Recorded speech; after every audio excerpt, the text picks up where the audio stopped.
It's no secret that the business of retail is built on customer experiences. The issue is most retailers lack the ability to provide truly personalized, authentic engagement with their customers because they don't have a strategic understanding of their behaviors. They're leaving money on the table. They're missing a huge opportunity in a highly competitive environment.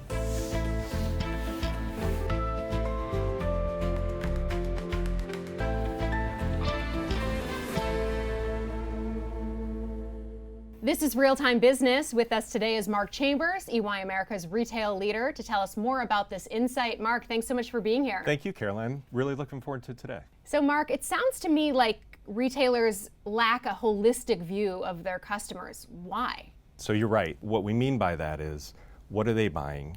What was the motivation of the purchase? How did they buy it? When did they buy it? So for example, if I'm in a store, did I put something in my basket at the back of the store, or did I grab it last second at the register? Retailers have this data, they're just not utilizing it properly? That's right. What's really interesting is it's common sense, but maybe not common practice. A lot of data is still captured or trapped in siloed enterprise systems versus taking a step back and saying, how can we use these new platforms to create really intelligent ways of engaging with our client base?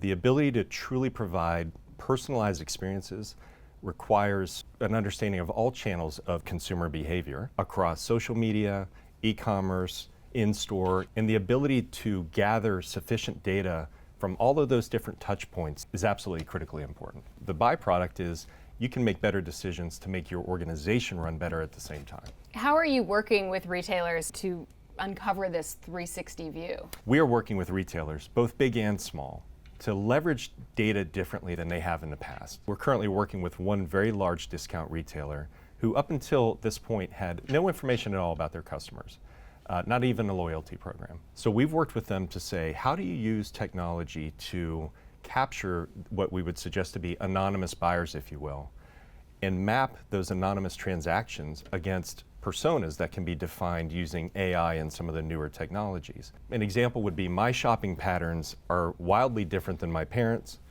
and my kids.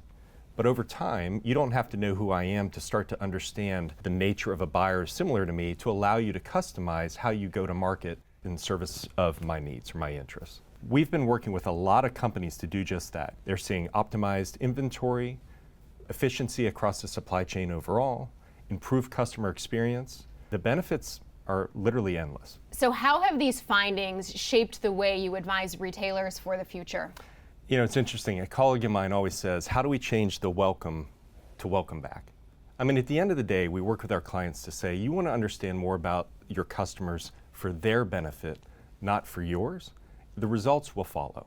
Insights driven primarily from AI interpret data from across the enterprise, not just a singular system, like marketing, for example, to help determine customer demand as well as drive efficiencies across the organization. And that's the unlock to really driving profitable growth, including in a very difficult environment. Mark, thanks so much for sharing your expertise. It's great spending time with you. You've been watching Real Time Business.